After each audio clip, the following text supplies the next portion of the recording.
On the category of you can't make this stuff up, in the Inflation Reduction Act again, there was a lot to do about drug pricing and saying we're now going to control drug pricing.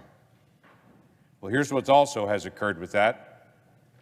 4 drug manufacturers have now pulled new cancer drugs from the American market just in the last 6 months. 4 new cancer drugs have been pulled because they're saying they can't make it work with the new Inflation Reduction Act law. If I want to stack on top of the Inflation Reduction Act, there was a huge section on green energy within the Inflation Reduction Act, which is really what the act really was the new Green New Deal bill. There's a huge section all about how we're going to do more energy production, more battery production for electric batteries. The future of green energy is going to be in America, and as the president said over and over again, it's going to be made in America. In fact, I sat in on the president's State of the Union address, and this is what the president said during the State of the Union address. The president said, and I quote, "Folks, I know I've been criticized for saying this, but I'm not changing my view. We're going to make sure the supply chain for America begins in America. The supply chain begins in America. So when we do these projects, and again, I get criticized about this, but I make no excuses for it, we're going to buy American. We are going to buy American. Folks, and it's totally consistent with international trade rules. Buy American has been the law since 1933, but for too long, past administrations, Democrat and Republican, have fought to get around it, but not anymore." That's what the president said down the hall at the State of the Union address. What's happened in the last 3 weeks?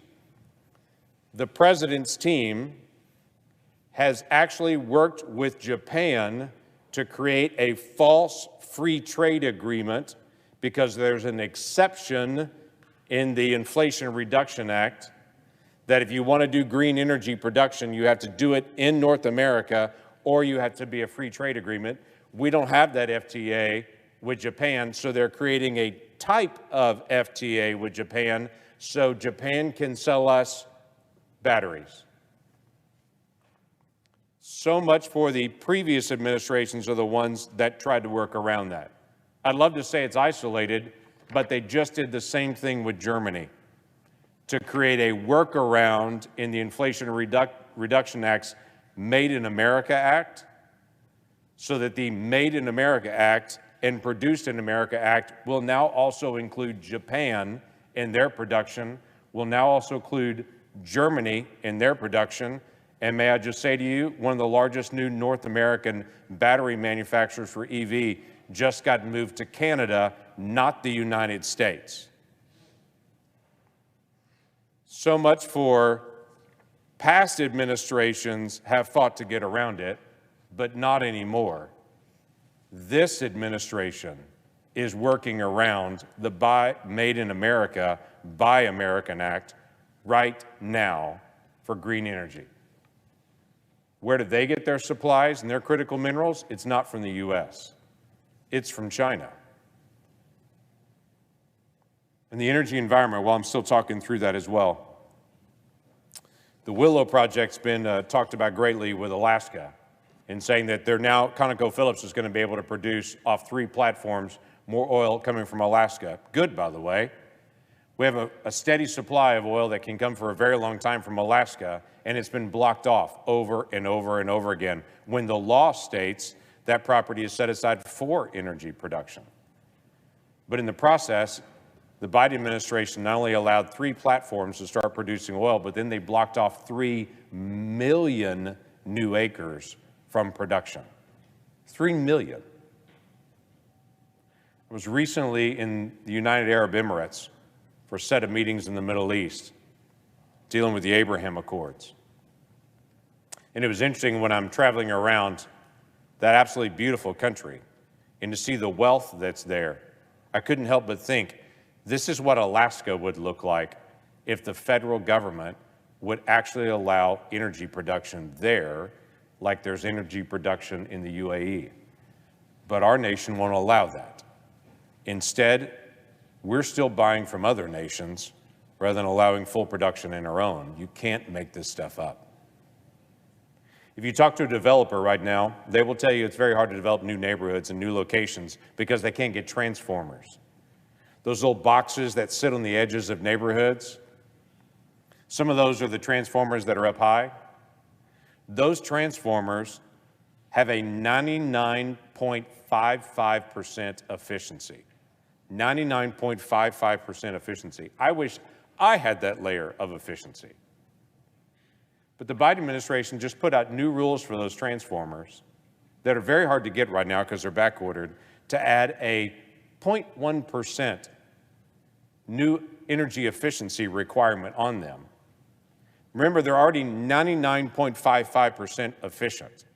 They want them to be 99.65% efficient. So they're moving at just that little decimal right there. To do that, it's going to slow down production again of the transformers, could be up to 16 months slower, and it will increase the cost by hundreds of millions of dollars. So when your electricity bill goes up and they're not able to continue building an expansion, that is not the fault of your electric company, that's the fault of your federal government right now, so they can brag about increasing production by 0.1% in something that's already 99.55% efficient. Put this on top of the Biden administration's new exploration to be able to cut off gas stoves, which they initially announced from 2 different agencies they're going to try to end gas stoves in America, and then quickly pulled that back and only said, oh no, we're just going to study gas stoves in America, and we're going to look at trying to be able to shut those off in the future, but we're not going to do that right now leading up to the election, because there's millions and millions of people that use gas stoves, which, by the way, have been studied for years across the country. This is not an issue about particulates in the House. This is an issue about an administration that doesn't care about the cost to the consumer, as long as they can say they got their way. It's the same exact issue on the EPA's heavy-duty electric vehicle emissions rule. That rule is rightly being addressed by my colleague from Nebraska, who's going after a very simple thing that the EPA is trying to be able to do in this Biden administration that will raise the cost of trucks up to $8,000 per vehicle. Listen, there's a lot of long-haul folks that cannot afford $8,000 per vehicle just to be able to do a new Biden administration policy. Listen, I put all these things together because as I read the news and as I go through the different things that I go through on a daily basis and be able to read through things, at some point I look at it and I think, who says this makes sense? Where are these things coming from?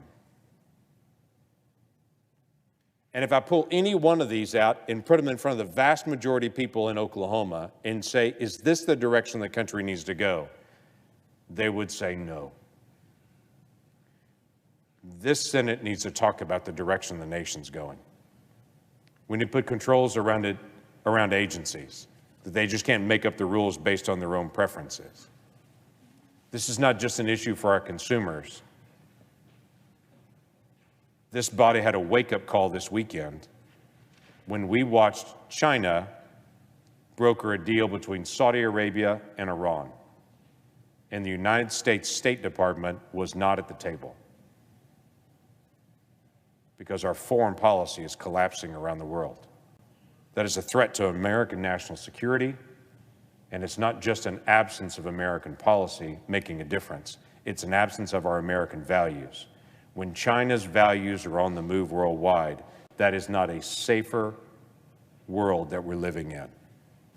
We need to shift the direction this is going, and it needs to be soon.